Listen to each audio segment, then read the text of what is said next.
No justice? No justice? No justice? What do we want? What do we want? What do we want? When do we want it? When do we want it? When do we want it? Poke the person next to you and let them know you're glad that they're still African after 400 years.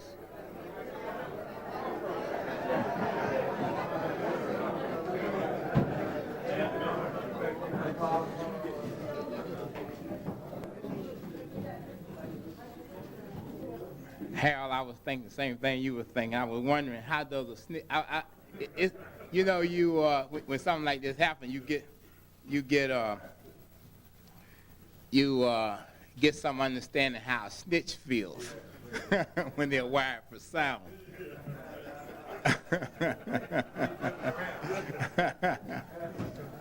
And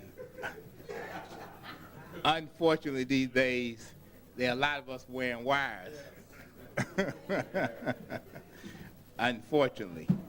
I certainly want to thank the African Echoes for the invitation this evening to once again come before you and to share some information going and coming. It's always interesting, I say this, how black people operate on a higher plane, and they can just sort of feel things. Mental telepathy is one way of expressing it. And just a moment ago, I was in the back, and I know Mother Jackson didn't hear me, and I told one of the brothers, I said, I left my handkerchief at home. Get a handkerchief. And as soon as I said that, Mother Jackson, who was sitting in the back, about the fourth row, turned around and gave me these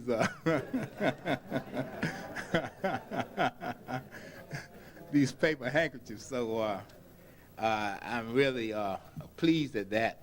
I remember a few weeks ago I was coming down with a cold, and I went to the theater that evening, and when I came home, there was a pot on the table, and I asked Leola, I said, where this pot comes from? And she said, Sister Khadijah Black.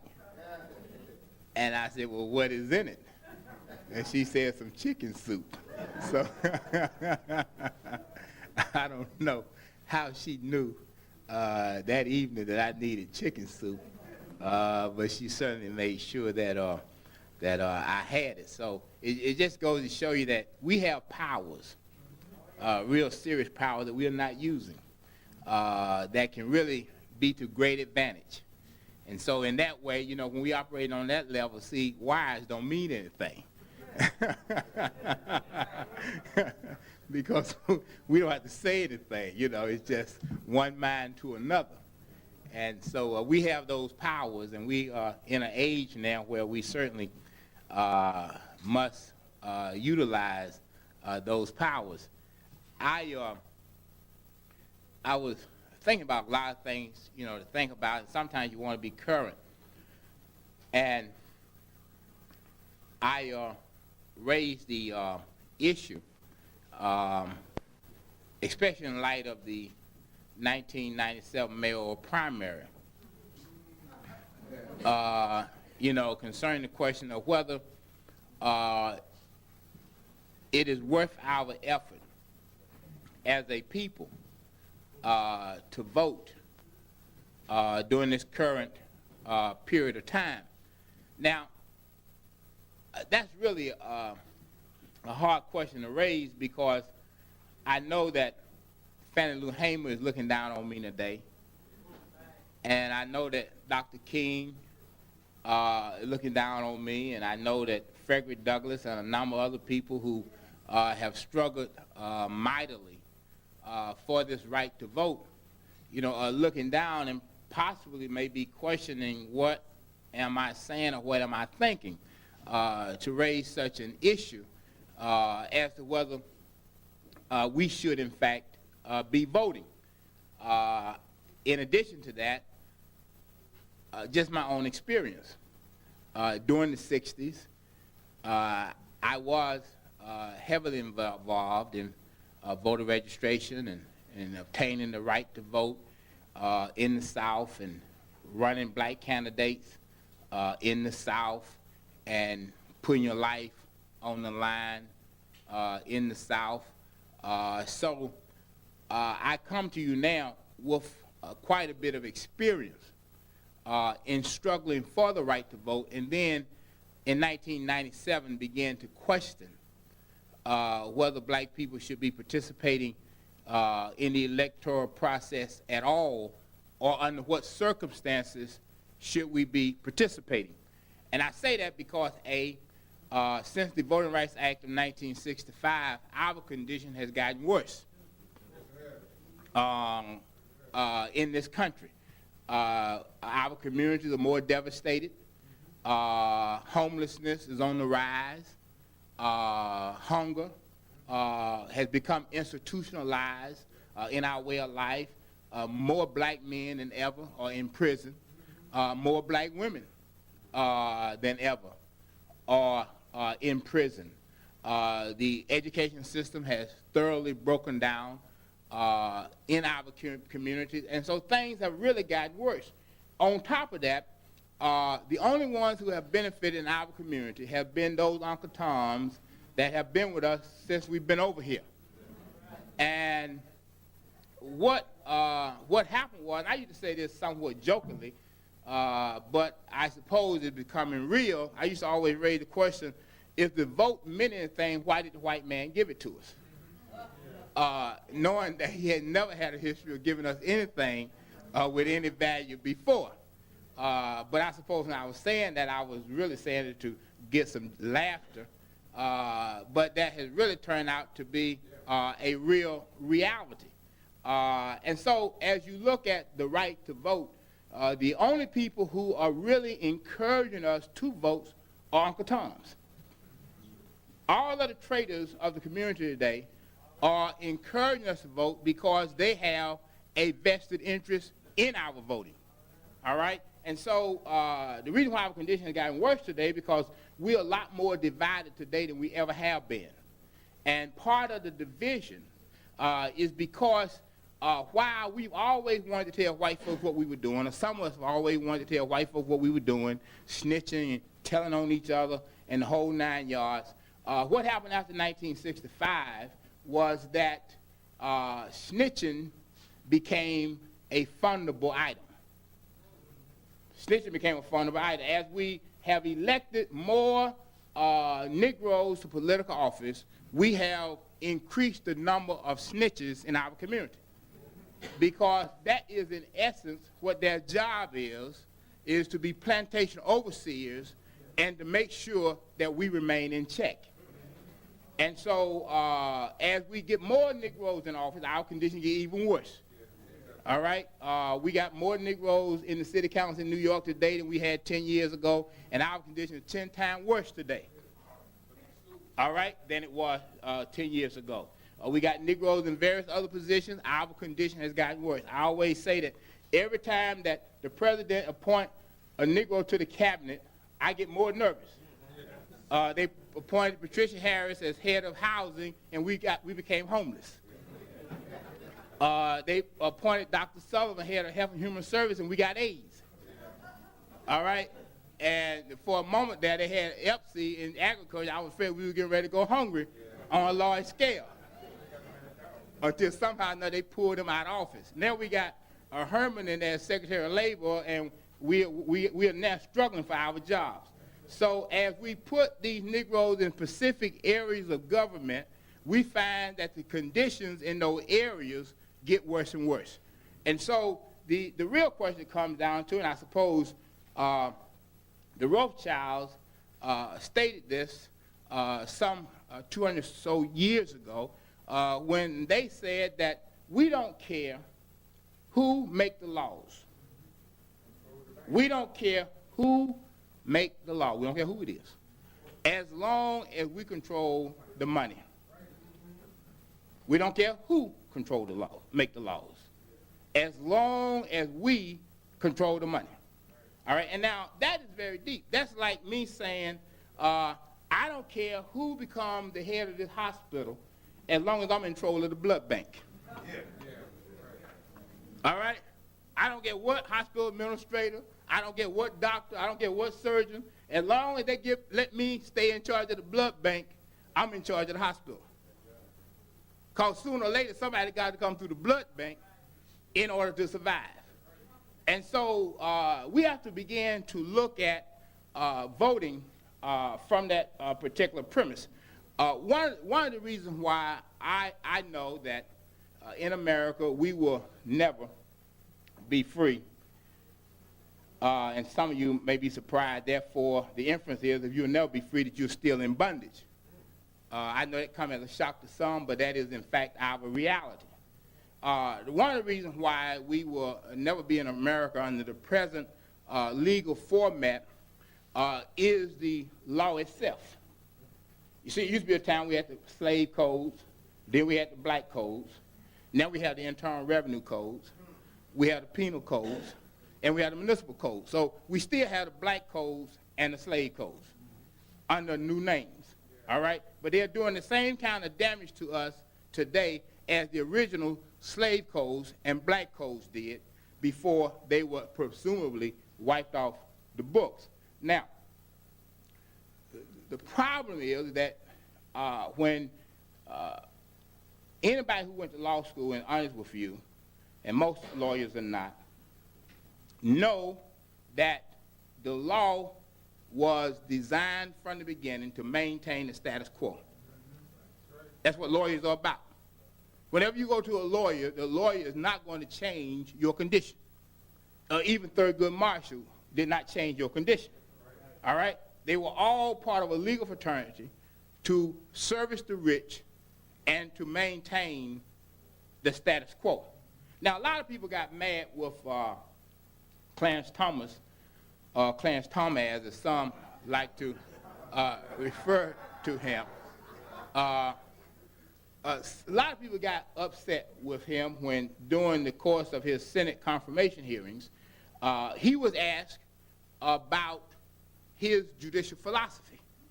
Now, see, to a lot of us, that don't mean anything, because a lot of us just don't have a belief system of our own. You see, so if you don't have a belief system of your own, then you are already up for sale. All right? See, when you're dealing with people who have a belief system and have instilled that belief system in other people, all right, who will carry on that tradition, it doesn't make any difference who that person is. One of the things that was said in this book by the tribes, which is true, is that even when the English are no longer an economic power, or no longer a political power, the English will still control the world. Even when other forces come forward, the English will still control the world because the world is operating by English rules. See, if you go into the accounting profession, those rules were written by the English. All right, if you go in the legal profession, those rules are written by English lawyers. So wherever profession you go in today, all of the standards are English standards, and therefore they will continue to rule the world because the world will continue to embrace their way of thinking.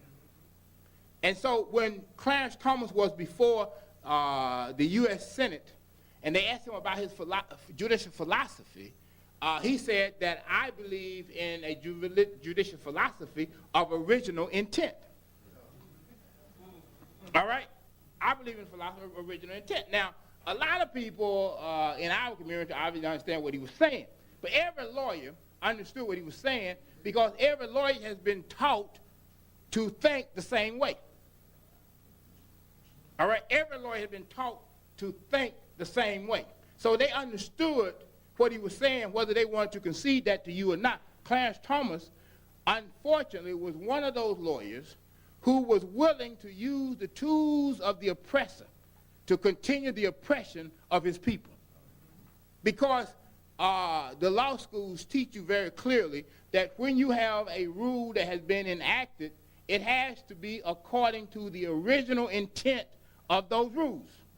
So when the U.S. Constitution was enacted in the first place, as Clarence Thomas was saying, I will construe it according to its original intent because, quote, my founding fathers, I don't know how the Negro could imagine that, But my founding fathers did not include people of African ancestry in the Constitution, which is the original intent. That's the original intent of the Constitution, to exclude, and therefore Clarence Thomas said, I will construe the Constitution that way, which is why when a case came up where a black man had been brutalized in prison, Clarence Thomas, in his vote, said, this is not a violation of the 8th Amendment. Beating this black man nearly to death is not cruel and unusual punishment. All right? He better be lucky that they didn't lynch him. All right? Because Clarence Thomas understood, as most whites understand, that that is the purpose. Now, Earl was talking about the Dred Scott decision, which I will not be discussing too much today, but it's always relevant because it's always in existence. Whatever I'm talking about, it serves as a foundation for that.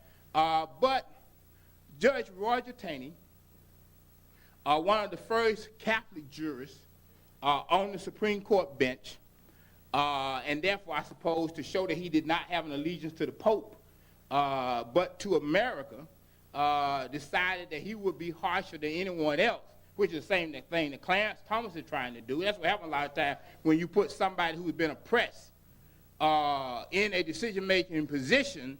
They want to demonstrate to their masters that they can be just as hard or even harder than the master could be.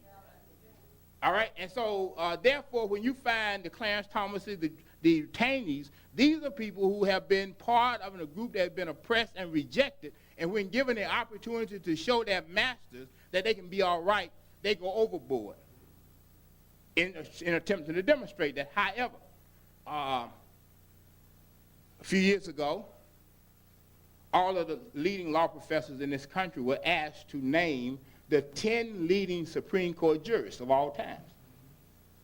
And of the 10, Roger Taney was at the top. And we're not talking about law professors in 1960, 1920, 1875. We're talking about law professors in the 1990s. When given opportunity, said that this man was one of the greatest Supreme Court jurists of all times. And so when we look at the issue of original intent, well, it goes back to another thing that we all know and we don't practice. That's why I said a moment ago, I know that Fannie Lou Hamer is rolling over her grave as to what is happening today in this country with Negro hustlers. All right? Led by Jesse Louis James. All right? Led by Jesse Louis James. Oh, Jackson, I'm sorry. Somebody wanted to correct me, I'm sorry. Jesse James. Yeah, I was trying to say Jesse Jackson. But sometimes, there's those Freudian slips.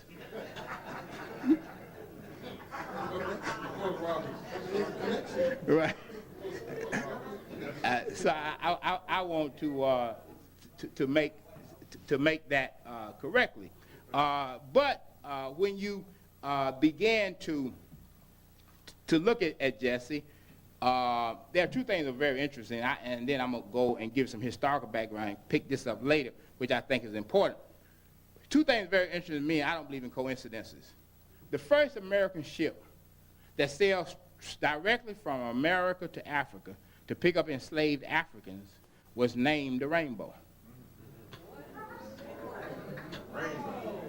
Yeah. The first American ship that sailed from America directly to Africa to pick up enslaved Africans and bring them back was called the Rainbow. Now, well, maybe we said we'll dismiss that. All right, we'll dismiss that. All right. That was just coincidence. Even though I don't believe in coincidences, but you know what the heck. I mean, for the sake of unity, we'll dismiss that. All right? But when the America and the United Nations went into Somalia, it went into Somalia under the name of Operation Breadbasket.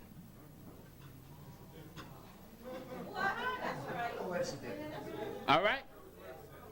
All right? Operation Breadbasket. All right? Which is another country. But we'll get to Jesse later. We'll go back to something else now. I just want to throw that out there. We'll bring him back, give you food for thought. Now,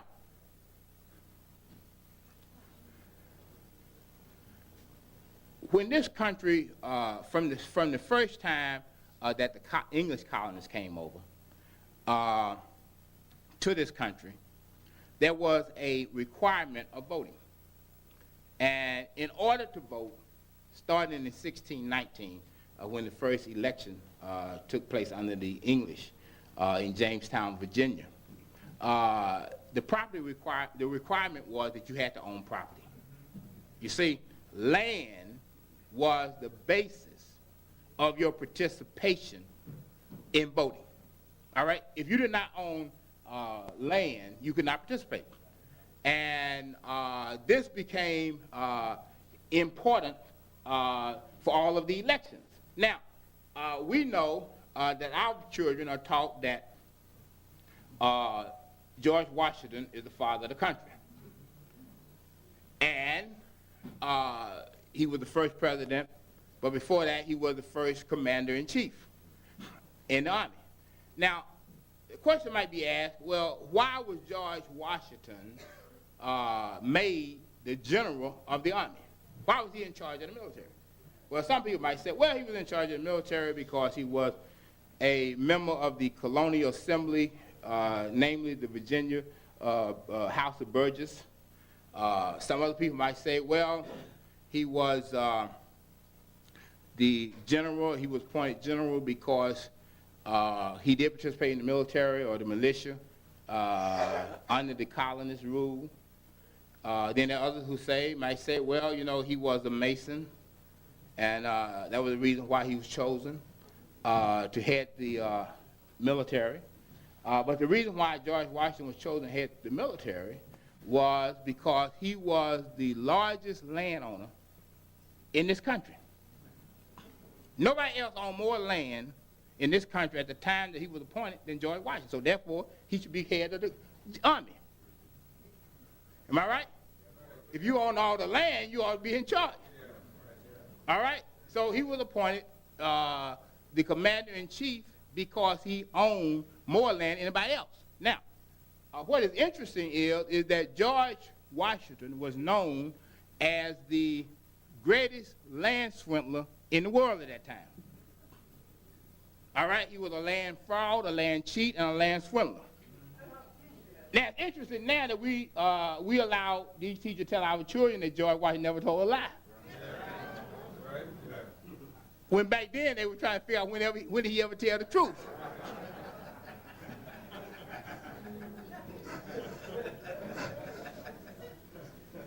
But when you go to school today, one of the questions is, what president never told a lie?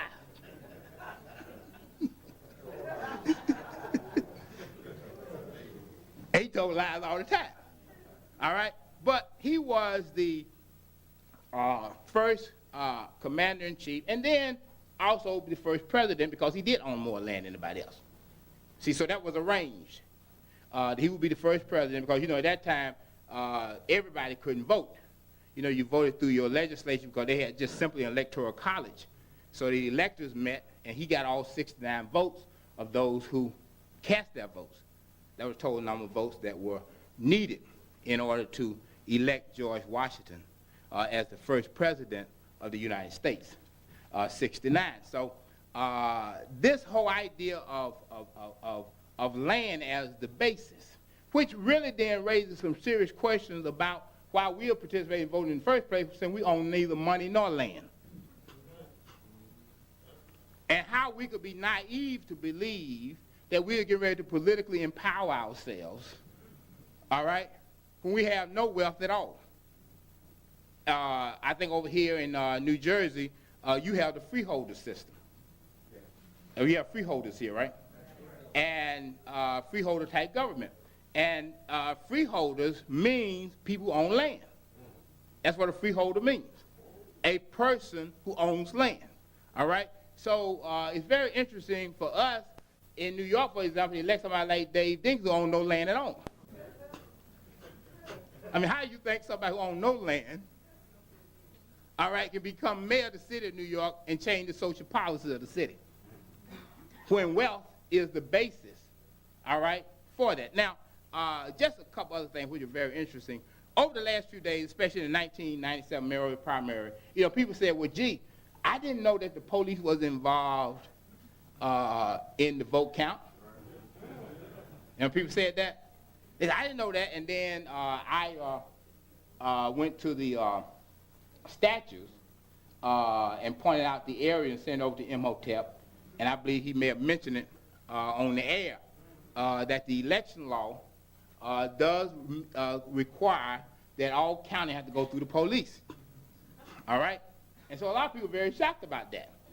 All right? That the police had that kind of power. However, if we had known our history, all right, if we had known our history, we would have known that the sheriff of every county was in charge of voting from the inception. All right? Everybody voted, turned over to the sheriff. He switched the votes, did what he wanted to do, and kept getting up. All right? And that's what happened. Now, I told this story before. I tell it again. I don't know if I said it here. I know a little bit about election fraud myself, since I participated in it at an early age myself. But I think that I will be forgiven for engaging in fraud myself. But I did. So I know how these things work. You see, when you have that kind of mind yourself, then you know how those kind of things work. And it shows you how you have to operate in America. And I learned this in high school. You see, people who have to be recognized or have to be in the papers, have to be noticed, can never achieve anything. You see what I'm saying? See, power does not operate that way. People who have power are invisible. You never see them. You don't know who they are. You don't know where they are. They're invisible. And they're calling shots. The people that are always in front of the television can't bust a grape. All right? All right? All right, that's a reality. All right? They can't do it. Now, you can hallucinate and imagine that they're doing all these great things, but it's not happening. See, if you just hold back to your senses and think about it for a moment, you'll see it. It's not happening. All right? So I learned at an early age that in order to accomplish things that you want to accomplish, you have to be invisible. So I remember as we were finishing up our 11th grade year, and everybody knew that when we came back, homecoming was around October, so you had to have an early vote. You see, you had to have an early vote because you had to vote for your homecoming queen. But the politicking for that starts at the end of the junior year. You see, so in my junior year, the politicking started. And I like both candidates. In fact, I like the person I had to ultimately do in better than I like the person I ultimately had to help. Because the person I had to ultimately do in was somebody I had known all my life. They were very close to my family and the whole 9 yards. But the mind of our people then was so bad that I was forced to have to do what I had to do. So I had already decided that I could have run for president of student council myself. But you see, power is not in the person in the main office. See, that's not what power is, you see. So, we got the whole thing, well, I want to be mayor, I want to be colonel. No, that's not what the power is. You see, it got somewhere lesser than that, somewhere where you don't know what's going on. So I said, well, first of all, I'm just going to run to become a member of the student council. All right? Everybody wanted me to be president. Some people want me to be president. I can't tell a lie, everybody. But some people want me to be president. But I said, no, I just want to be a student council representative.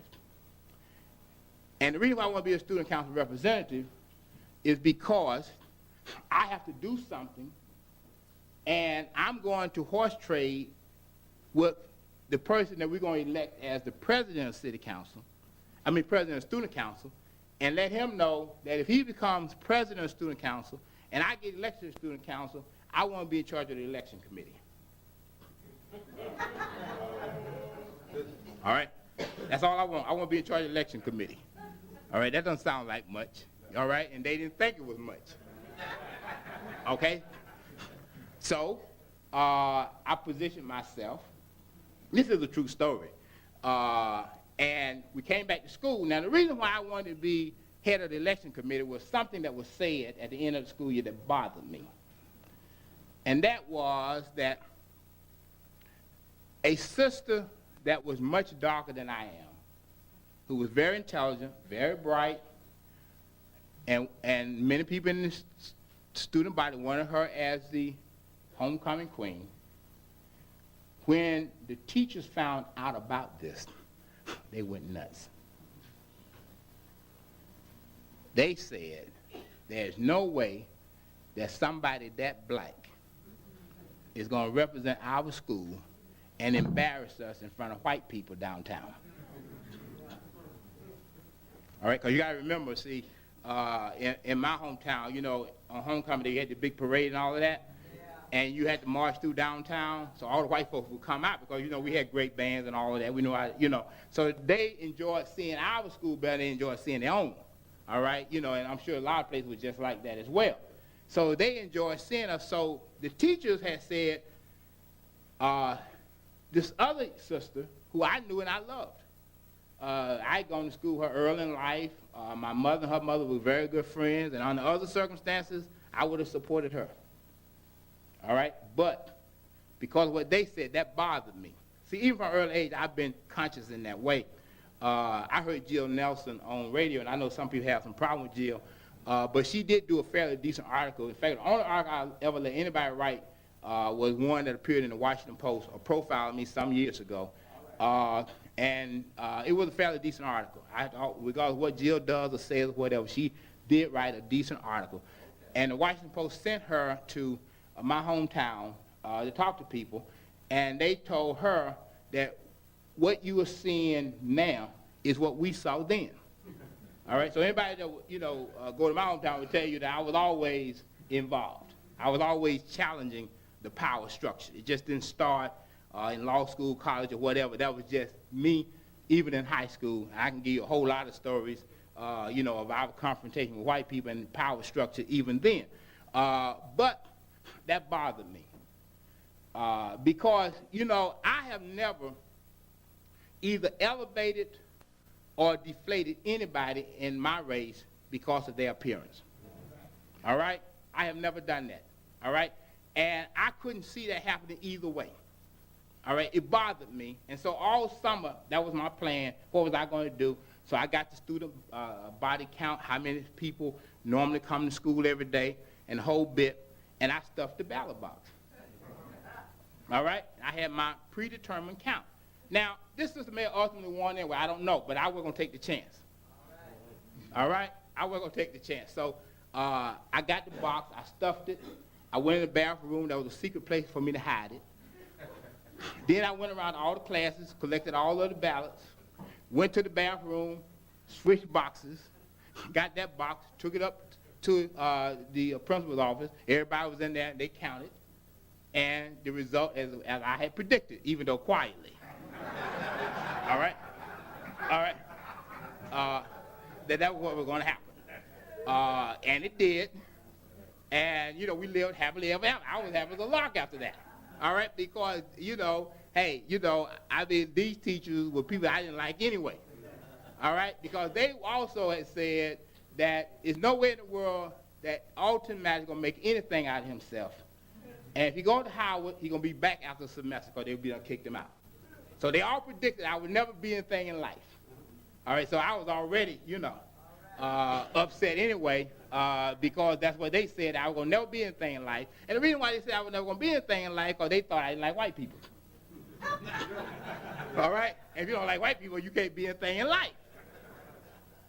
All right? So therefore, they had given up on me because they felt like my attitude toward white people were bad. And so therefore, you can't be anything in life if you don't like white people. All right? So as a result of that, I got my first experience in voter fraud. So I understand that. I understand how it happens. It happens every time, which is the problem that we're into as a people. All right? As a people, I can remember the time in the latter part of the 60s that we ran for the first time in Talbot County, Georgia. Talbot is the county seat. I was pushing all the black candidates. Talbot County has the second highest percentage of blacks in the state of Georgia at that time. Had the second highest percentage. only to Washington County, where Honorable Elijah Muhammad is from. All right? The Honorable Elijah Muhammad is from Washington County, which is a very black county. Now, it's very interesting when you start studying these things about, and I won't get into this, but if you go back and study Washington County in the 1890s in Georgia, what you will find is that they had a strong sense of economics in the 1880s and 1890s. They had their own farm co-op in Washington County, Georgia. The blacks raised their products, controlled the market, controlled the selling of the products, controlled the price, all right? So when you read about what was going on in Washington County, Georgia, it's not too hard to imagine how the Honorable Elijah Muhammad came out the way he did. You see, by going back and actually studying these histories, which is a many times we do not do, and we don't know really what formed people. You see, we are a product of our environment, all right? And if things are happening in our environment, if black people are seeking self-determination and economic self-sufficiency, then it has an impact on even the children who may not yet be old enough to make those kind of decisions themselves. You see, this is why what we do will have an impact on what our children do. And if we're not doing anything, our children are not going to do anything because they learn by imitation. So if there's nothing to imitate, then they're going to end up being nothing. You see, that's the reason why we hold a great responsibility in terms of how we project ourselves and the kind of institution that we try to develop so that instills that in them that they will even expand and grow larger. And so when you go back and look at that, then you begin to realize that situation. But I remember in Tarrant County, Georgia, where we were running candidates the first time ever since Reconstruction. Now, it's very interesting about Tarrant County, Georgia, because I was reading a book on Jews, and this book said, I didn't know this till recently, that the Macy family, the family owned Macy's, started out in Talbot County, Georgia. Then went to Columbus, Georgia, which is only about 20-some miles away, after they made that money in Talbot County, Georgia, and then it came to New York, which means that the foundation for Macy's is on the backs of black folks. Because we were the only thing in Talbot County, Georgia. All right? So that's what it means. If you go back and trace that, you know, it means that because of what we were doing in a small town that elevated this group of people to move on to Columbus and then to New York and form Macy's in New York City. So that's the county that we were in at that particular time because it was part of the Black Belt. Because, see, I had this dream. This is why I say I'm involved in politics. I had this dream, one, of never leaving the state of Georgia after I went back. That's why I tried to finish school at the University of Georgia, but I was told to leave, and under circumstances which were beyond my control, I had to. All right? And that was back in the 60s as well. But my intention was to stay in Georgia and do my thing in Georgia. All right? But at the last minute, the dean of the law school said that I was a disgrace to the Negro race. All right? And that I would never make nothing out of myself. All right? So therefore, I was asked to leave. And I tried to stay, but I realized through some spying that my grade had already been predetermined. All right? Which meant that if I had stayed, you wouldn't have been seeing me here at least practicing law in New York. So I had to boogie out of there real fast. But, you know, that was in the 60s when white folks really were not accustomed to dealing with us at all. All right? You know, that's the bottom line. And especially me. I was not the first black there. I was the third. But I was the first black there that wore dashiki, had a big afro, which caused some real problems to white folks who hadn't even gotten over just seeing us there. All right? All right? Here comes somebody in a dashiki and a big afro and talking about black power. You know what I mean?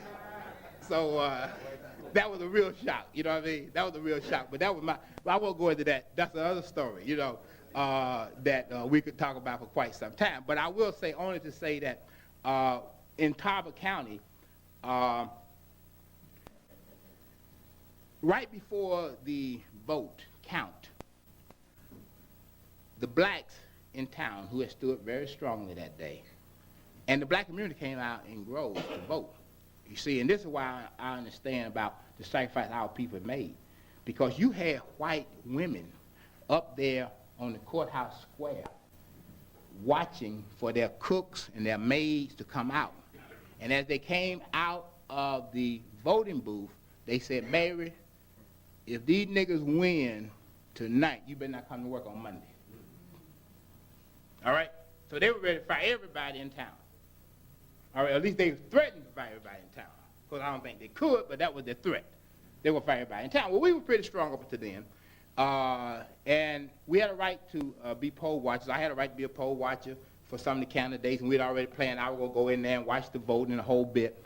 And then, right before we got ready to go in there, they came to me and said, Brother Maddox, we have withdrawn your name as one of the poll watchers. And I said, what, is anything wrong, brothers? They said, well, we just think that we got a good sense of racial harmony now. We think the white folks are really getting ready to do the right thing. We've had some discussions today with them, and we feel like your being present might disturb the kind of harmony that we're getting ready to enjoy in Talbot County. All right, so I said, well, you know, if that's what you want, you know, so be it. Well, after that, the Klan came by and told me that I would be leaving Talbot County, but I would be leaving in a pine box. All right, so at that point, I was also concerned about getting out of Talbot County, which I was able to do with a group that was pretty much parallel to Deacons for Defense. I won't go into that. But the 4 black candidates lost by between 1 to 4 votes. All right? Between 1 vote, 2 votes, 3 votes, 4 votes. All right? That was how they ended up, but they all lost. All right? They all lost. And so I say that because as we saw that then, we still see that today. You see, as we saw it then, we still see that today. All right? Now, one of the interesting things about voting originally was the land was so important here that wherever you own land, you could vote. So if you own land in Newark, you could vote. If you own land in Trenton, you could vote. You own land in Philadelphia, you could vote. You own land in New York, you could vote. Wherever you own land, you could vote. So that becomes the foundation for what we're really going to get into to appreciate that the more things seem to change, the more they remain the same. All right? Now, there's one other thing that's very interesting in the 1997 mayoral candidacy in New York, and that is that you remember it was this large absentee ballot vote that came in that was supposed to change the equation. Well, the interesting thing about it is that the absentee ballot in America arose from fear of blacks and Native Americans. All right? That's how the absentee ballot developed in the first place, because there was a fear from plantation landowners that if they went into town to vote, the enslaved Africans would rebel and leave the plantation while they were down there voting. All right? And so as a result of that, they first developed a vote by proxy. All right? Because apparently some of us were leaving. All right? We figured out, they get ready to vote today, boogity, boogity, boo. All right? So they realized that every time they had a vote, they would go downtown and get drunk, all right, in the whole 9 yards, because you see, voting then was a big ritual. I mean, in 1858, George Washington ran. He didn't campaign, but he left behind enough money to buy about 60 gallons of moonshine and various other drinks. And everybody would get drunk and go into the ballot box. So everybody would be drunk on these days. So the absentee ballot developed because of the fear of enslaved Africans. So it was very interesting that it was this vote that came in just recently, you see, to do Reverend Sharpton in, in that candidacy. But those are the kind of things that we really want to set in terms of a background. Now, the problem with voting is that black people are only able to vote for the lesser of the chosen evils. All right, see, they're not just the lesser of the evils. They are the lesser of the chosen evils. All right? See, they're the lesser of the chosen evils.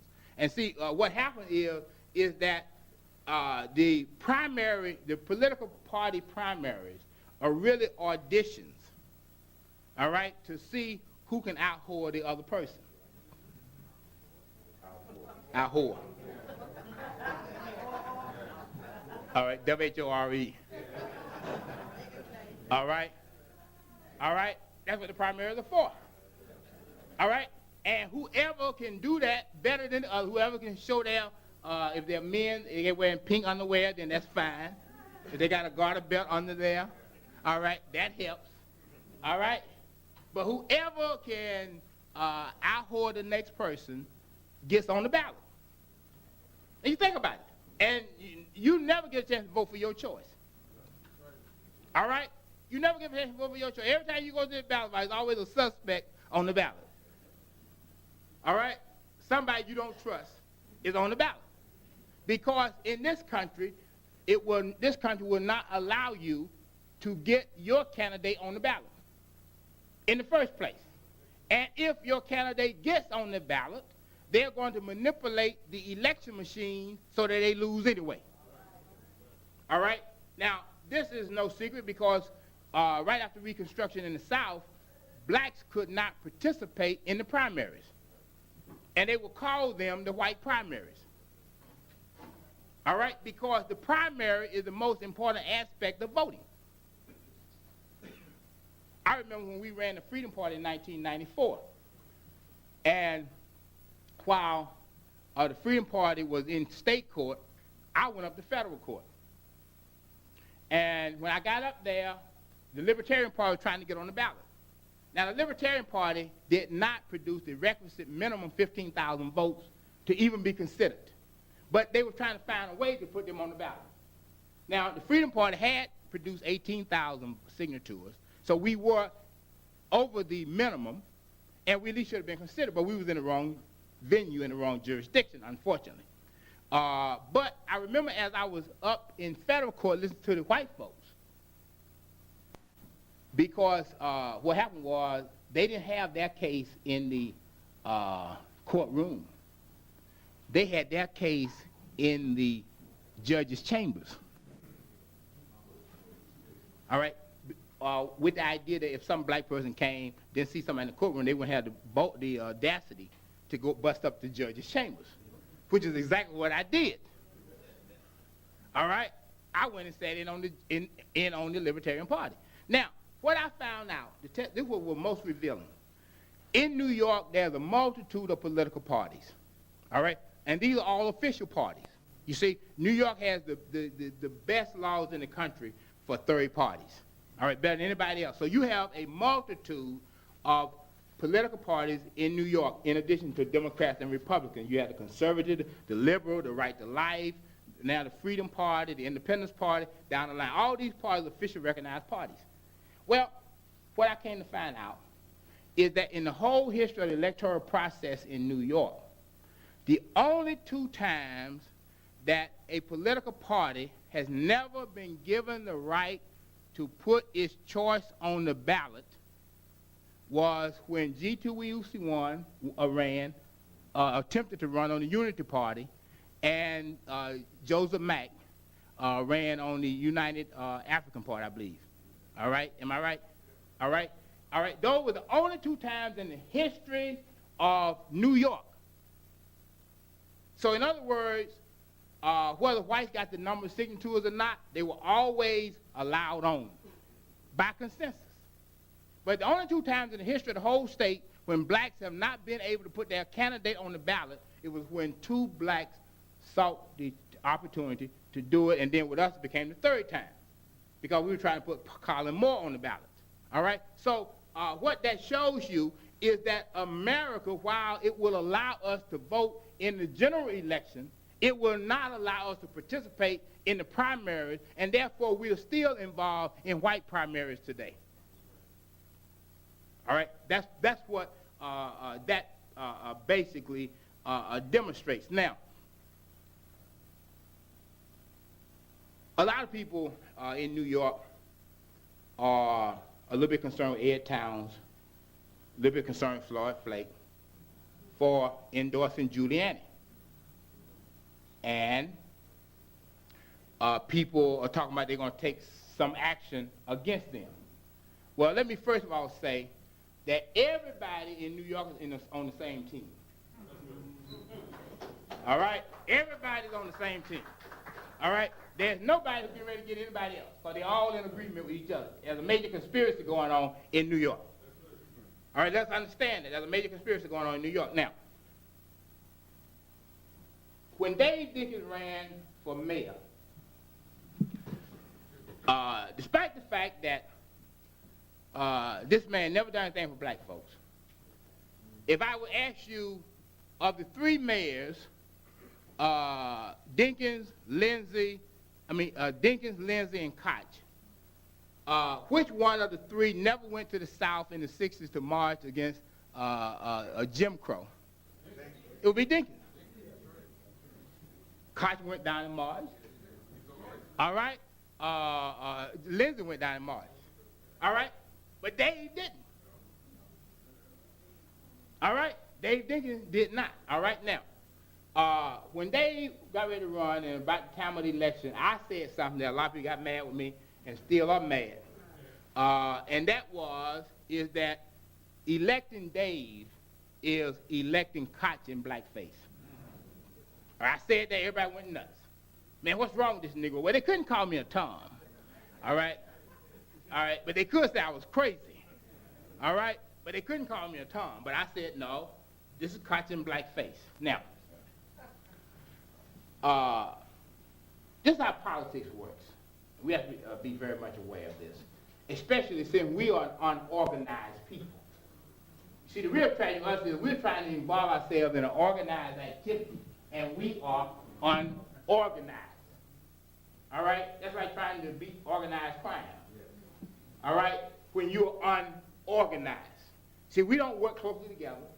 You know, we may come together for a season, all right, without a reason, but that's about it. All right? So we're unorganized. Now, what is the common thread between Dinkins, Flake, and Ed Towns? The common thread is the U.S. Attorney's Office. The common thread is the U.S. Attorney's Office. No, listen. Now, let's not jump to any conclusion yet. All right? Let's not jump to any conclusions. When Dave went in office, and as soon as he got in there, the first thing they did was drop the possibility that he had an illegal stock transfer. Y'all remember that? Now, it would seem like that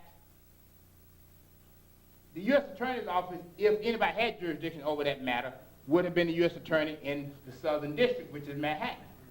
That's more than Or no, that was the U.S. Attorney at that time, all right? Giuliani group. But what they did, instead of dealing with Giuliani them, they put Maloney on it. Maloney is the federal prosecutor in Brooklyn. All right, so he was investigating him. Maloney had been appointed by Alphonse D'Amato, who was a close friend of Ed Koch. And they had Dinkins on the hot seat. You understand what I'm saying? Yeah. Which is why when Dave got in office, he had to elevate Koch's trash commissioner as first deputy mayor. And that was Norman Sticer. Because, see, Koch still controlled the city.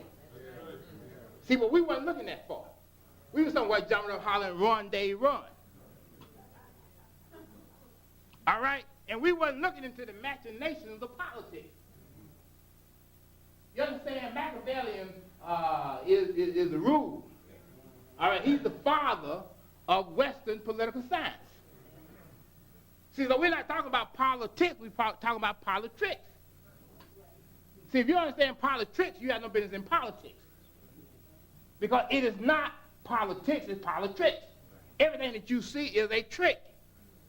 So, Maloney had to stop transfer over Dave until the end, until Dave said, let me out of this. I don't care whether I win or not.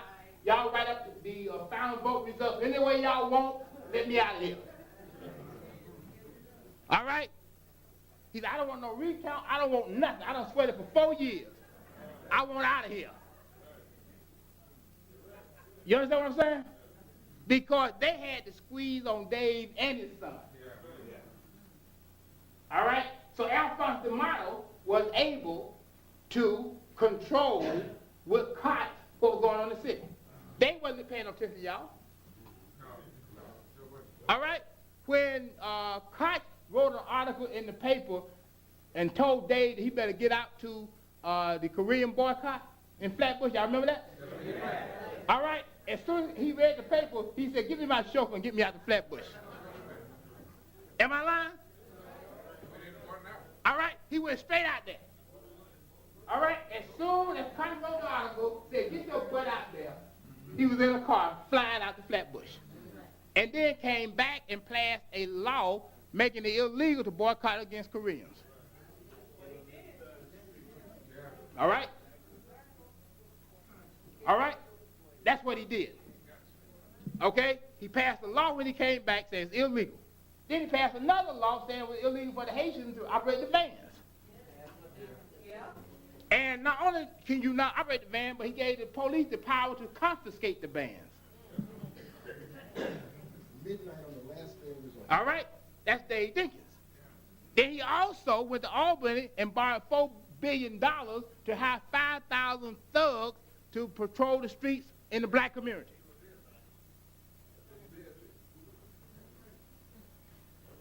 All right? That's what he did. All right? Because they had a squeeze on it. Now, at the same time,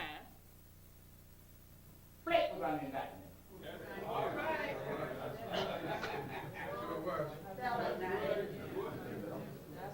All right? All right, we're under indictment by, of all people, the same Maloney, who had been appointed by D'Amato. All right? And D'Amato also had appointed Giuliani. All right? To boot. Now, the reason why Giuliani said he fell out with D'Amato is because D'Amato, according to Giuliani, wanted to make Giuliani a mob U.S. attorney. All right? Because, you see, that's the reason why they put Gotti under the prison when he killed Big Paul Castellano. He made a tragic mistake. All right? Yeah. Because D'Amato had already whispered to Giuliani to go soft on Big Paul. All right? After he had also told him to go soft on Vincent Gigante and Mario Gigante at that point in time, who was another mob boss. All right? All of this under the D'Amato belt. Now, believe me, during that same time, they had already picked up stuff on towns. All right? So, this time around, Flake owes everything to D'Amato. All right? Towns owe everything to D'Amato.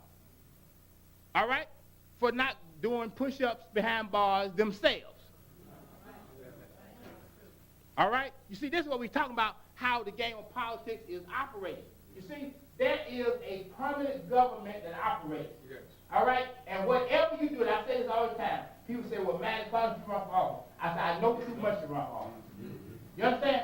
I would run for office only on one condition, that black men form an army to go in there with me. All right? All right? Because, brother, if you don't have an army to go into politics, you ain't going to do nothing. All right? You ain't going to, you playing with yourself. You don't have no idea what politics is about if you don't have an army to go in there with you. All right? And I'm not talking about some little ragtag army. All right? I'm talking about brothers and sisters who are serious and who are sharp and who are disciplined and who are committed. All right? Because if you don't have that, it's too many forces out here that will go after you. All right? As we sit here today, after having put Marion Barry in jail, all right? He came out and ran again, and now they have taken over his government. Only thing Marion Barry can do now is go by the secretary and pick up his check. He can't sign one contract. He can't appoint nobody to nothing. All right? And he's lucky that he's not dead because that's what happened to Harold Washington.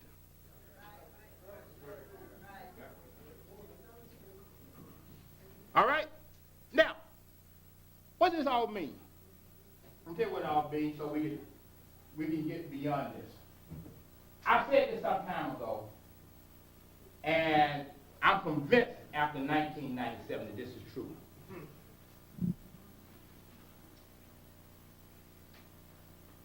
Black people who are in public life or public office have no desire to win. That's true. They only want to be seen. You understand that? All right? They have no desire to win. Now, I'm going to tell you why I know that. Because there are a lot of people out here who want to be seen. And they are seen. And a lot of people been around me who've been seen. But the one thing I always noticed was that as we were about to go across the finish line, I would always catch them trying to throw a knife in my back. All right? They could do everything but get across that finish line first. That's a reality. Now, sometimes we made it cross, but there was a couple scars in my back. All right? Because of the commitment. Now, people take vows today for things that they tried to prevent. That's what you got to understand. Yes, they were there. They made a lot of noise. They were seen. But when they realized that we could win, they backed up. Yeah, that's right. They did a moonwalk. All right? All right? That's reality. We have a fear of winning. We have a fear of winning. Starting with Jesse Jackson. All right? This Negro ran and got to the finish line and dropped on his knees and apologized. And let the white man run past him. All right, that's what he did. He's afraid to win. And so what we have now is a bunch of Jesse Jackson clones who are carrying out the same kind of operation. All right?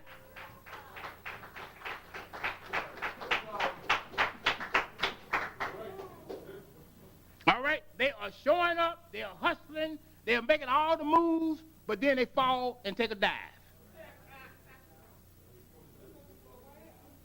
All right? They fall and take a dive. Just like people saying now. See, we get caught up on emotion. I'm sure how we are. We have to brace ourselves. Because, see, people know how to exploit us. Now, as soon as Towns and Flake came out and said they were for June, everybody got mad. Oh, well, they were burning up the LID and everything else they could have hands on. Sell out. We got to get them. We got to do the whole thing. But all these Negroes working together. All right? They were all working together. Tag team match.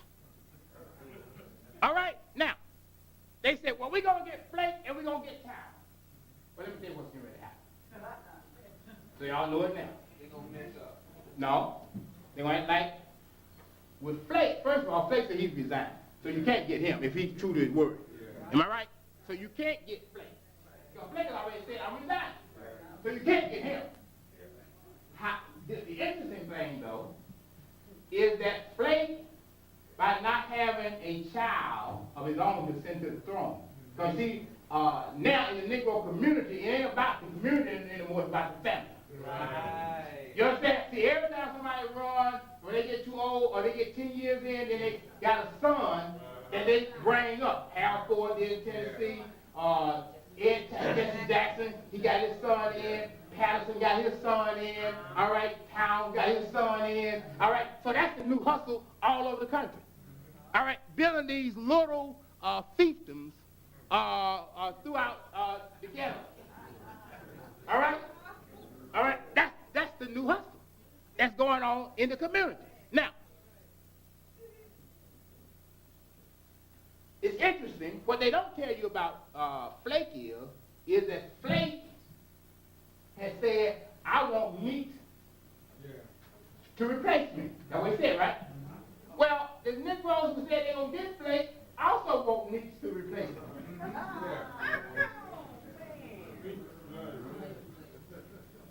Huh? You understand what I'm saying?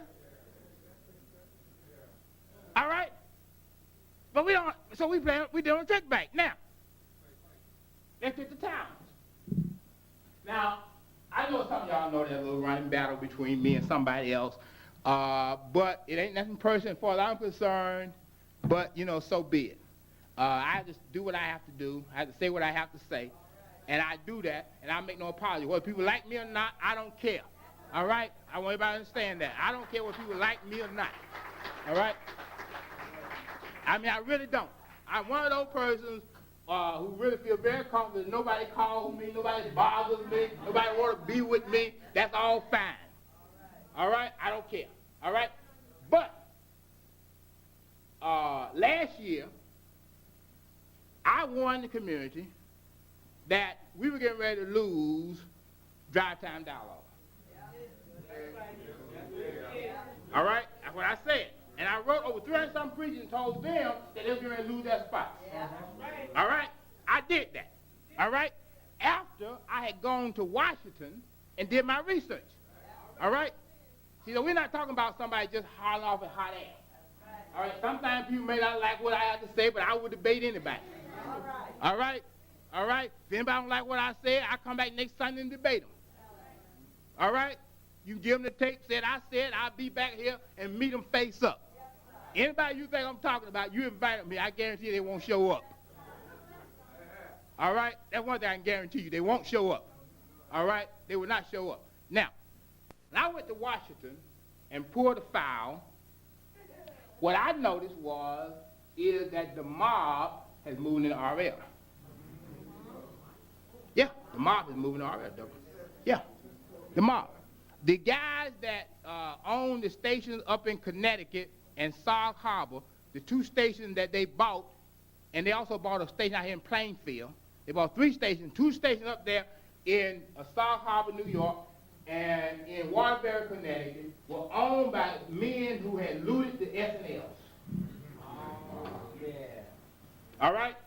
And they're named in the vow.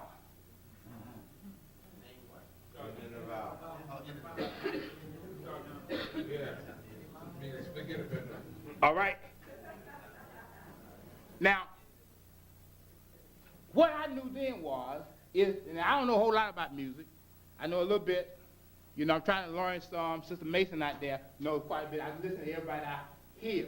All right. But I did know that if the mob was getting ready to buy it, they didn't need gospel on radio. All right. I at least knew that. All right. I knew they wasn't selling gospel. All right? I knew they had some old records that they wanted to put back on the market. And they needed an outlet in order to do it, which meant all the preachers had to come off the station. All right? Now, Bob got upset with me. And many of y'all know.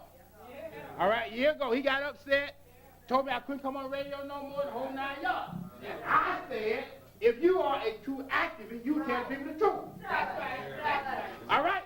If you're for real, you'll tell the people the truth. You're a vice president over there. You know more than I do.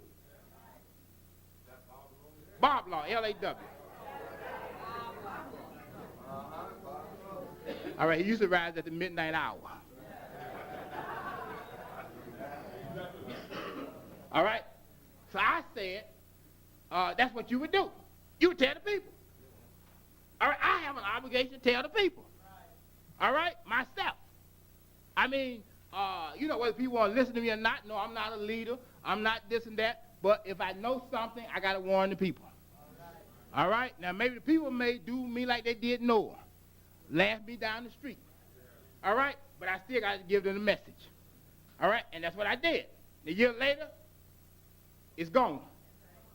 Just like I said then. And could get nobody to listen. All right? And we could have made a move then. Could have stopped this, but we didn't do that. All right? Now, it was very interesting. I say that to say this. When Charles Barron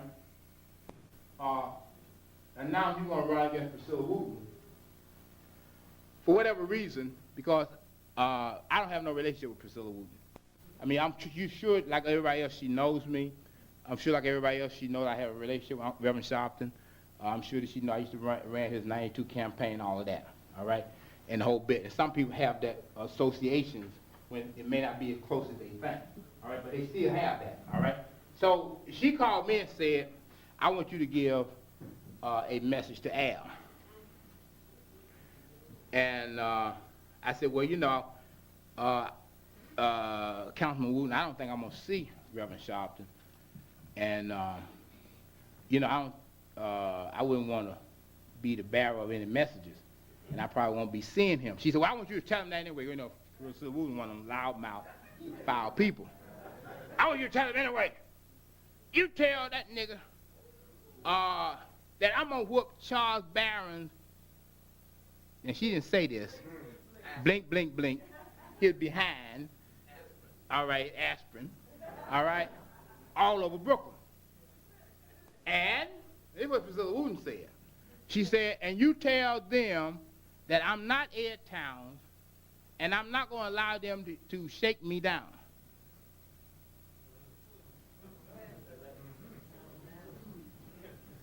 All right? That's what she said. Now, I won't fill in the blanks. You can figure that out for yourself. I will only say this. What she's referring to is the fact that, and this happens not only with Towns, but it also happens with Rainbow.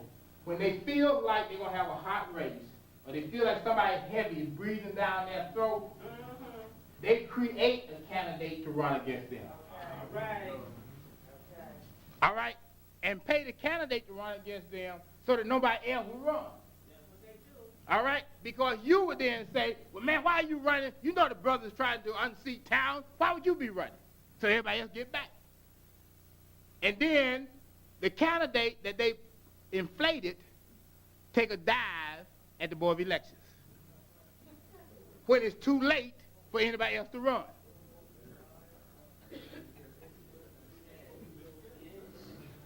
You understand what I'm saying? All right? So all of this talk about we getting ready to get Towns and we getting ready to get Blake is a bunch of crap. All right? They ain't getting ready to get nobody. All right? And our community got to wake up and see it. See, what you got to realize is this. There are a lot of people who now have to elevate certain people in our community. Because there are people in our community that are being sponsored by the Rockefellers, all right?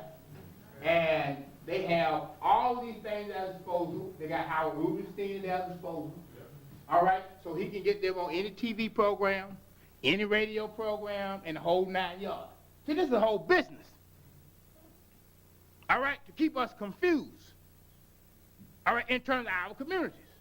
But none of this has anything to do with us. Now, I said before this primary, I said on August 20th to the group publicly, I said that there's no way that Reverend Sharpton could lose the mayoral primary. Right. And there's not. All right, I want you to understand that. I am lesser known than Reverend Sharpton in New York, and I could have beat Bruce Messenger. All right? All right, Roger Green, who put his name on the ballot, and then the next day changed his mind and said, I'm off the ballot, and never campaigned and got over 6,000 votes.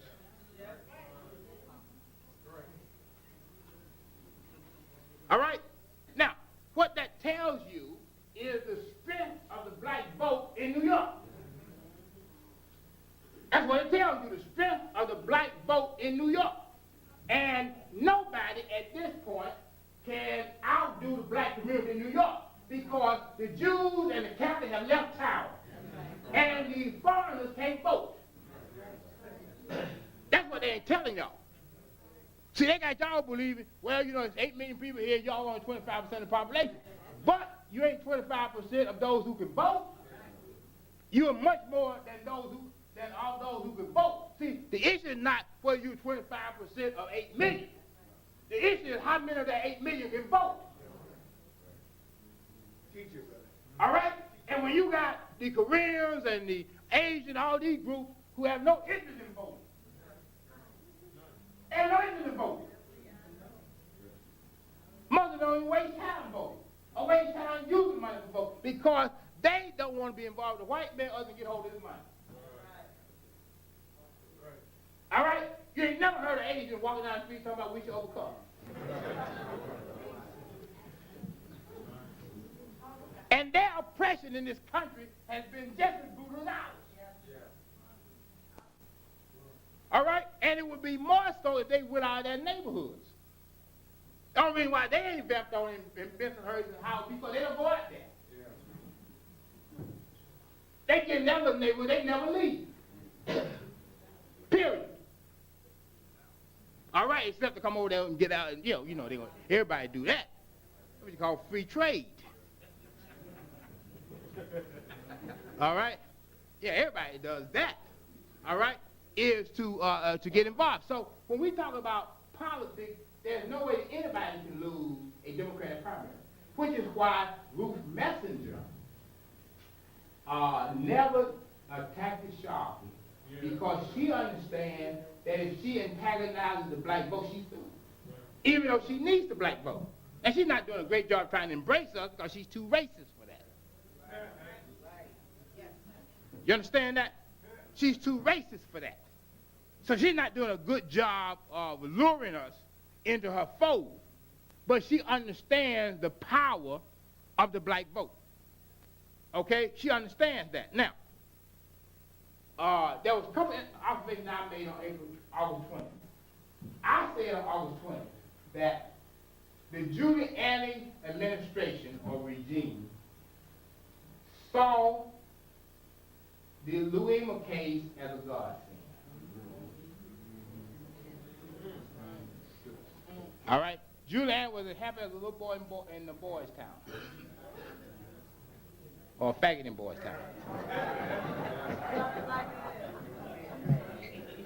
All right? Okay? Yeah. All right, let's get back on the subject. All right?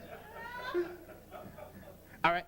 He was that happy when that came down the pipe because Giuliani had already predicted through his strategies that he was going to have to face Johnson in the general election. And he knew by reading the Art of War and everything else that they can get over, that the enemy attacks you at your Achilles heel or your weakest point. And his weakest point was police brutality. And the Louis case gave him an opportunity to clean up his act to as much as he could. You understand? So it was a godsend. So in other words, he got ready to debate Sharpton, in which Sharpton should have demolished him because he certainly had the capability to demolish Giuliani.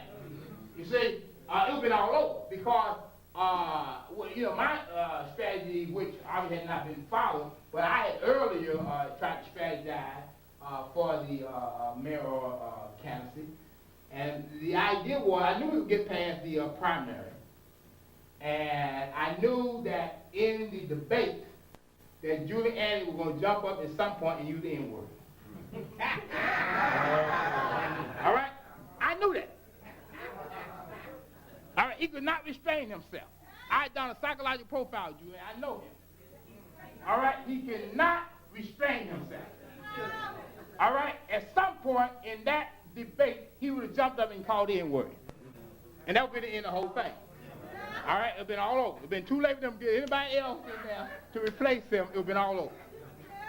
All right? Now, that was going to happen. That's all we had to do was get past the primary. And that was what was going to happen. Now, the reason I'm saying why, I already knew what the strength was. I didn't get past the primary. But Sister Karen Mason listened to the conversation that I was having, brought something else to my attention, which was deep. which only confirmed the original premise. Now, I want everybody to think.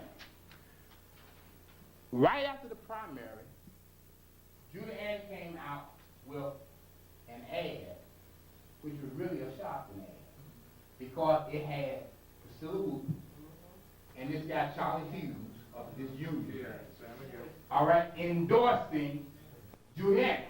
Now that was a shocking ad. You understand that? Now that ad started around the time, right after the primary, because Julian's strategists, see, they had already done this ad. See, they don't wait till the last minute. See, they already did this ad. They already knew that Sharpton was going to be the winner, which is why Giuliani was not the one that did Sharpton in at the Board of Elections. All right. Let's be very clear. I don't care what Sharpton said, I don't care what Jesse said, I don't care what any of them says. All right? I'm telling you, it wasn't Giuliani that did him in, because their campaign was preparing for Sharpton. All right? However, that ad ran until such time that it became clear that the Board of Elections was getting ready to change the results. All right. Okay. And you haven't seen that ad no more, have you? No. What he did, he replaced that ad, the campaign replaced that ad with messenger sex shops. Am I right? All right? They replaced it with messenger sex shop, but they never thought that it was going to be messenger that was going to have to face Julian. The only thing you got to do is watch what was happening.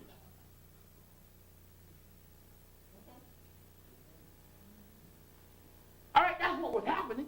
Because Giuliani knew, like I know, and like anybody else who's thinking, that this city should be governed by black people at this point if we had our heads screwed on right. Right.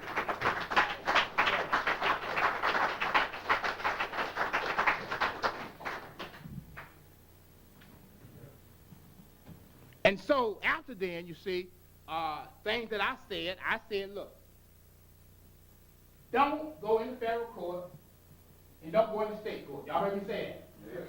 Yeah. You said that already. All right? I said, don't go into no courthouse. All right? You see, when you are balloting crackers, you have to choose your terrain. You understand what I'm saying?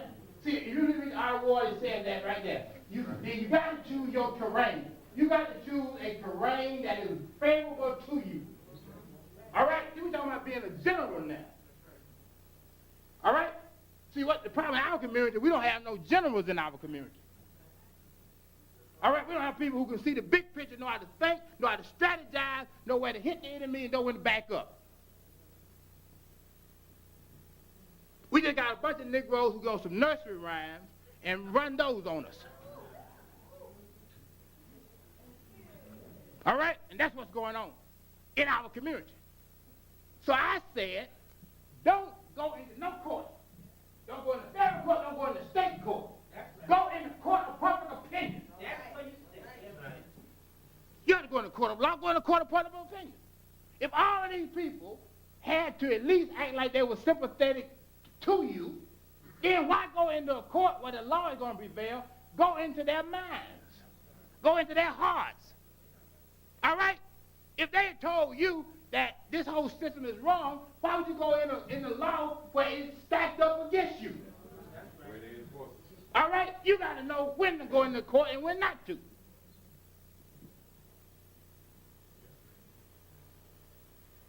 And so what is happening here is that the generals, people who understand that we are at war and how to manipulate a war, are not present in our community.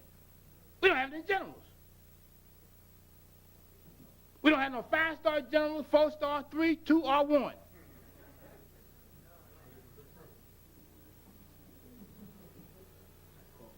All right? That's a serious problem in our community. So the problem is the will to win. And this is what happened. Everybody at the end punked out. That's what happened. It's not what it's worth. We got to move on. You know, we hope that people have the strength. But what has happened, and our people got to understand this, and I say this all the time. I have been with every leader, or so-called leader in America. All right? I've been there with them. I know how they think. I've heard them think. I've heard them talk. I know the whole 9 yards. they don't have any confidence in you. They don't have any confidence. All right? They have decided that you cannot be depended on, and therefore they may well use you.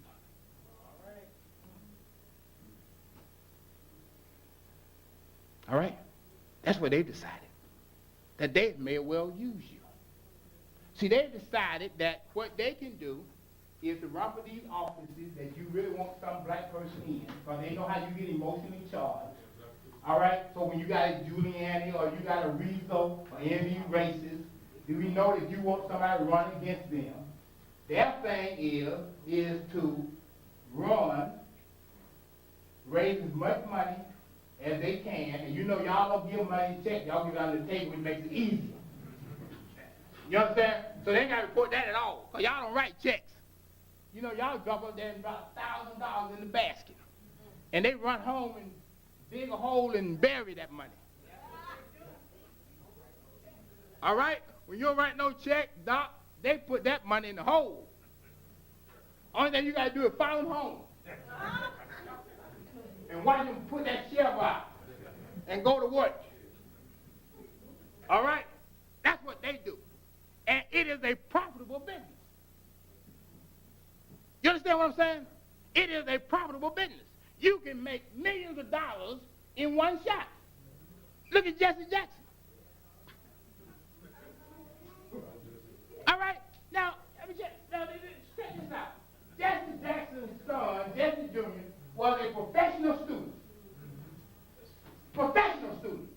He went from one school to the next. And then, when Reynolds ran on hard times, whether it was Jesse inspired or not, I won't get into that yet. I won't get into that tonight anyway. What happened to Mel Reynolds and his demise, who was really behind it, which is another story. All right? But at that point, Jesse put his son out there. When his son had the financial disclose, he was nearly a millionaire. That's what happened. And he never had a job.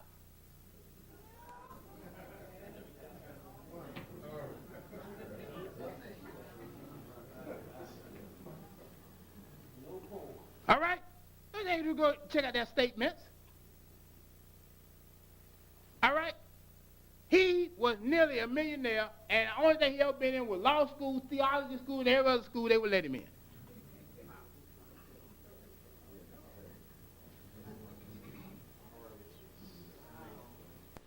All right, so this is what we are talking about. You see, they have given up on us. This is why we have to, as a people. Now, what do I propose? One is, I'm talking between two things I think we should do. We should either, A, stay away from the polls, period. Or B, go in the polls and write none of the above. All right? All right, then write none of the above. All right, on the ballot. And leave. And send out a message as a community that we are not going to be pimped anymore. All right? Because that is what is going on in these communities. And you got the interesting thing about all of this is that what happened to church and state? All right? Because how many white preachers do you know in Congress? None. Huh? All right? You don't know of any. Because the Constitution says separate church and state. What would Jesus be doing in the Roman Senate?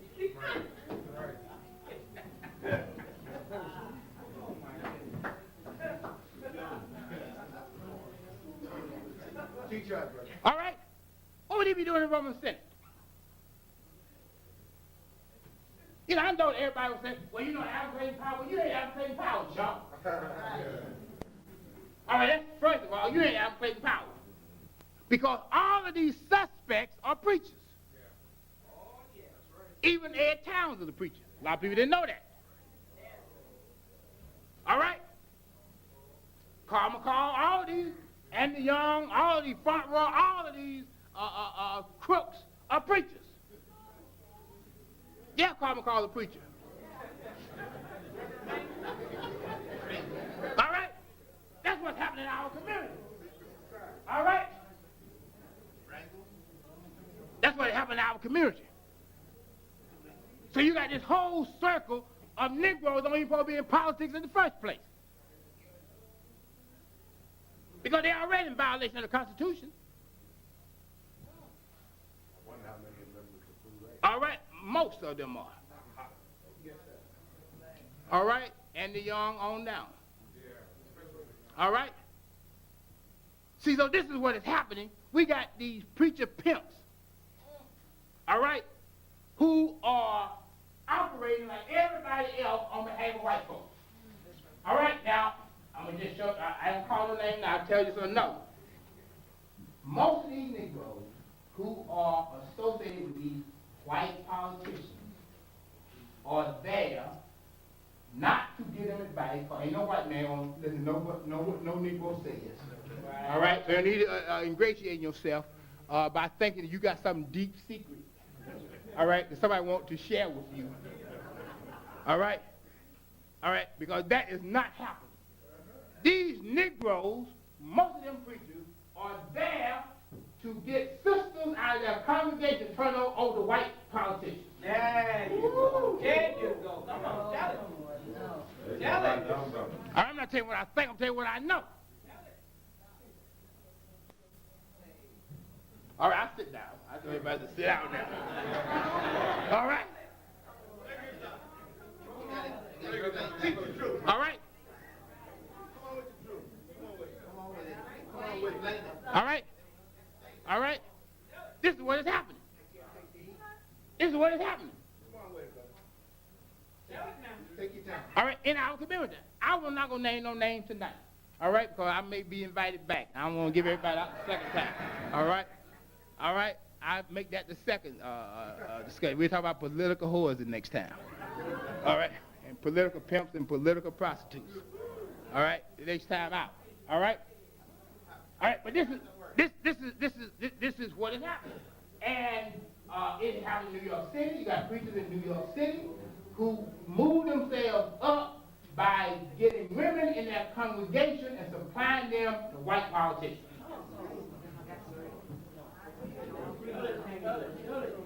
All right, this whole thing is dirty and it's corrupt. How do they do that? How do they do that? Easy. How does a pimp turn a prostitute? These Negroes are pimps. That's what you got to understand. These Negroes are pimps.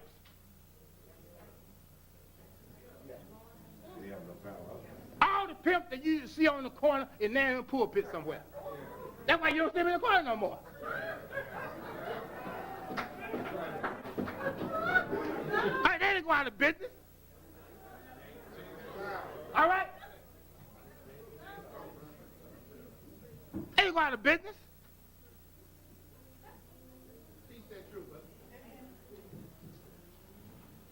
We are a community that is in deep trouble. All right? In every sense of the word. I was telling you the other day. All of these buildings that these Negroes are doing, Florence Place is doing nothing, but they can do it, getting the money out of the black community, getting into the white community. That's all Florence Place is doing. That's all he's doing. That's all. And every other Negro preacher doing the same thing. Buster's doing the same thing in Harlem. Right. All right? And they're all owned by Alphonse D'Amato. Because Alphonse D'Amato has gotten his herd money and put it in the black churches, all right, and then bring his own construction companies in, his own lawyers in, his own accountants in, his own mortgage bankers in to develop.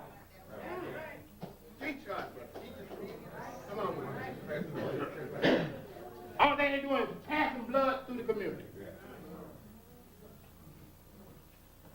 And we got a body with no circulation system at all. These Negroes are Draculas and vampires. This stuff is very clear if you start thinking about it. We are in real deep trouble. We're in real deep trouble. But our community would rather support them than support me. All right? See, that's the whole bottom line. Floyd Blake had something in the paper this week. I think it was Friday. He said, I need $300,000 for my legal defense fund. Now, he was accused of robbing black people. They want black people to finance his legal defense. And they're going to do it. All right? I'm standing up for a 15-year-old girl right now. Get ready to go on trial, have no money, don't have no way of getting no money. Fighting human rights and didn't have no money, no way of getting no money, and the Negro could care less. That's right.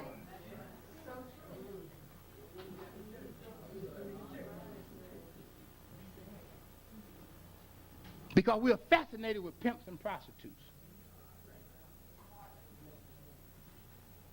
That's our fascination. That's exactly it. Negro getting on their knees. Well, you know, I know things are bad, but you got to have faith in God, and God will make a way. Well, how is God going to make a way, son, when you are kneeling down to some white Jesus who's supposed to be the Son of God? Why would God go against his Son for you?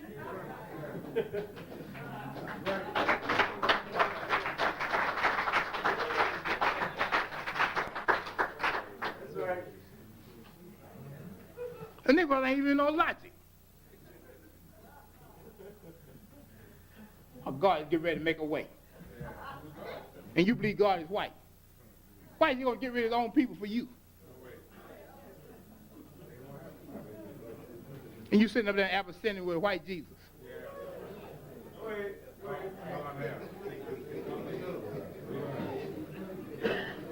Under the guise, and this is Brotha's argument. Remember, but why don't you get rid of those? Because it would cost us several $1,000s. Look at the billions of dollars of damage that you're doing to human lives.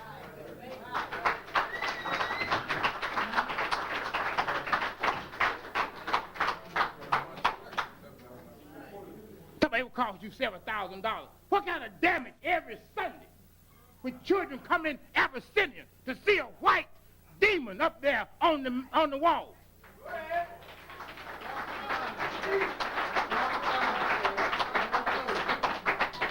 Here's a convict that was out on what release?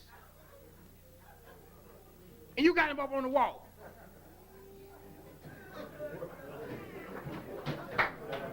Keep trying, brother. Keep trying. Down home, teacher. Down home. Well, I done run out of my time. Thank you very much.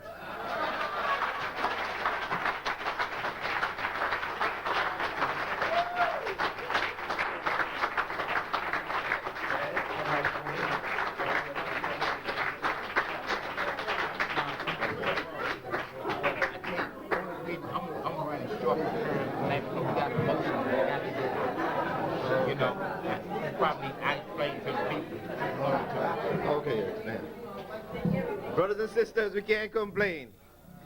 The African Echoes family would like to thank Brother Maddox for that inspiring speech tonight. And the African Echoes family would like to thank the brothers and sisters from the UAM to share this evening with us tonight. Thank you from the African Echoes family. Let me ask everybody from the UAM to stand up. Would all the members from the UAM stand, please?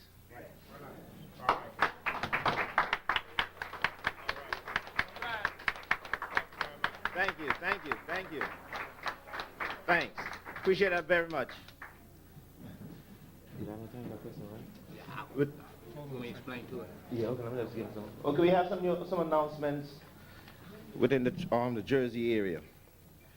On Tuesday night,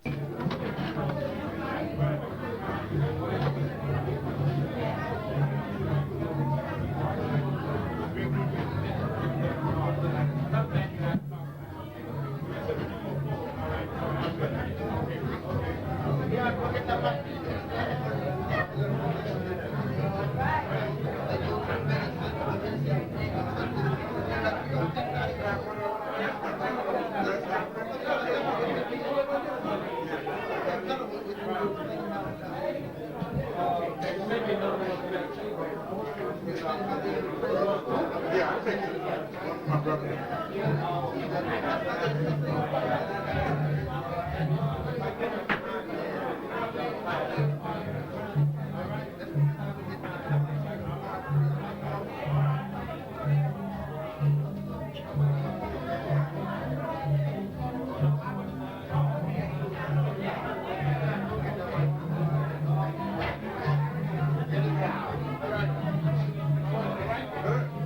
Drop the bomb.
Yeah,